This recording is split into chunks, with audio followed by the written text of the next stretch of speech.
England fans have every reason to be positive going into the 2018 World Cup. But it's not necessarily going to be pretty.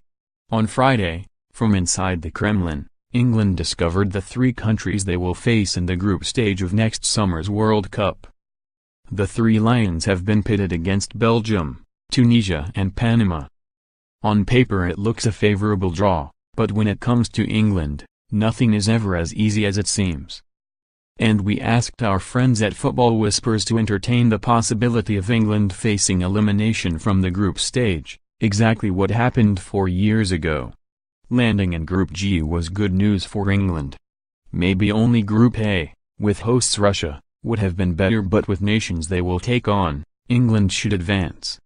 Going into the tournament, the three Lions would be wise to forget a belief they will sail through the group stage. Past indiscretions suggest it won't be straightforward. Taking on Belgium, favorites to win the group, in the final game will have its good and bad points. But it does mean any slip-up from England against the Minnows puts pressure on Gareth Southgate's side going into the fixture in Kaliningrad.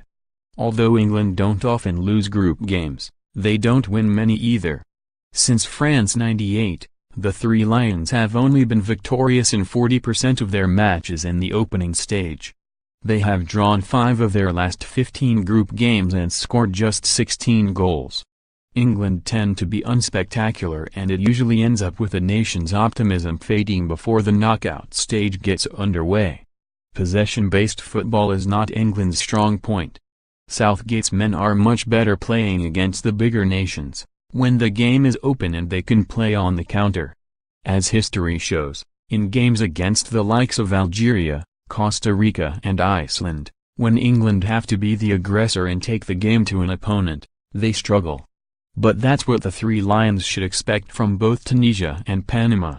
It's a tactic worked for Iceland, and it's up to England to show they have moved on from the team which struggled in the last 2 major tournaments. In 1998, the Central American side were ranked 131 in the world.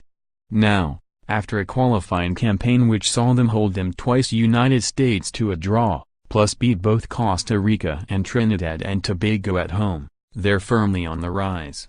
A solid defensive side, they only conceded 10 goals in qualifying, exactly the type of team England famously struggle against.